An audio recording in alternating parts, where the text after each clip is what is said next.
I'm with Clyde Sefton today. Clyde, do you want to take us quickly through your accolades? Well, I can't go past Munich, I suppose. Munich Olympics in 1972, where I won a silver medal behind Henny Cowper.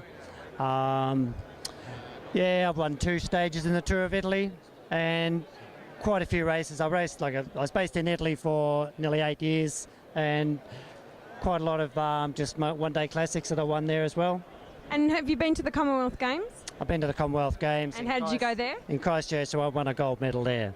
So he's got a few races behind him where there's a couple of golds and things like that. And I understand that you raced with Fanini for a while? I raced with Fanini. Fanini's just almost one of my family there too. Fanini has something about he loves foreigners. If a foreigner comes to Italy, if Ivano picks him up, I don't know what it is about foreigners, but I think foreigners go there to have a lot more aggression. They have something a lot more. They're looking for something a lot more than what the Italians are, and this is what Ivano loves in it. And tell us also about the parties that Ivano used to have. And this is Ivano Fanini, who runs the Amore Vita team, which still runs to this day. Ivano always liked families, as I said, and my sister, my brother-in-law, my mother and father, they came over to follow the Tour of Italy one year when I was racing. So, of course, Ivano has to take everybody out for a meal. So we thought, he said, be here at a certain time. So we were there, and it wasn't just us. I mean, he invited half the village to come along and have this meal with us, and just a fantastic person he was. Cipollini. I mean, Cipollini was probably started the era of the fashion. I mean, he wouldn't get on the bike with the same sort of thing every day. He'd have to have a different uniform, different colours, everything had to be matching, and he was probably the fashion cyclist of the whole lot, wasn't he? But what about in the 70s? You're trying to tell me that the Italians didn't have any thoughts towards fashion on the bike?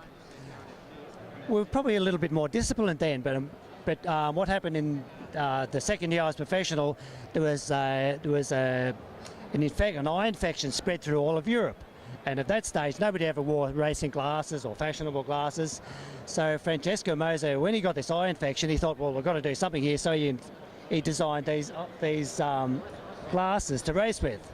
So then everybody started designing these glasses. Now, of course, nobody gets on a bike and races unless you have the fashion designed glasses on anymore. Oh, so it was a Moser thing? So it was Francesco Mose who started using glasses in the races. And that's how it started, through an eye infection.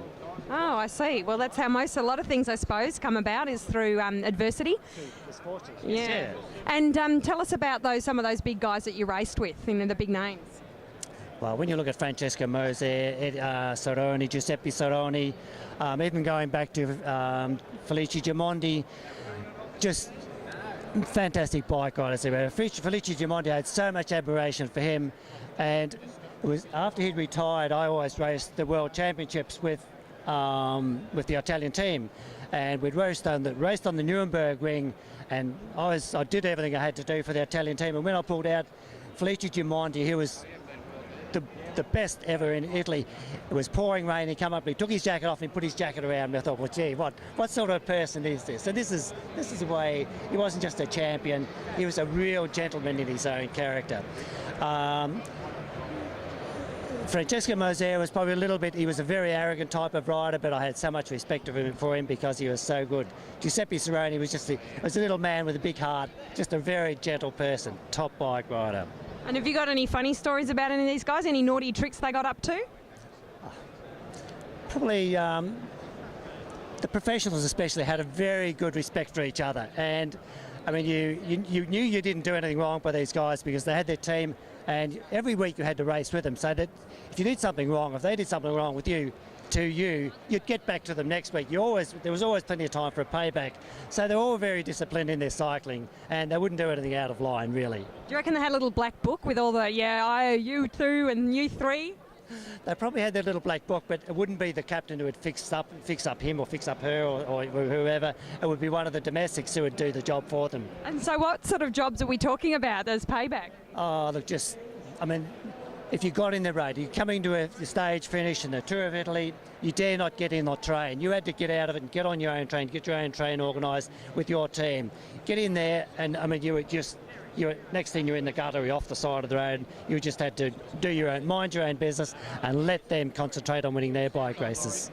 And did you ever end up at the object of any of these paybacks? Look, I could have almost beaten Giuseppe Cerrone in a finish, but he was racing with Bitossi, and that was the last year Bitossi ever raced. So he was paying Bitossi to keep me out of this finish, and we come around a sharp left-hand corner, and it's about 500 metres up to the top of the finish. Next minute, I'm in the gutter. Gimondi had done, Bitossi had done the job for Giuseppe Cerrone.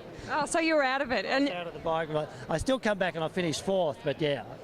And that was one day I could have beaten the big boys, I'm sure. and so this wasn't payback. This was just, sorry, this is who's winning the race today. Just get out of a road, little fella from Australia, because you're not here to beat the big boys, Italians.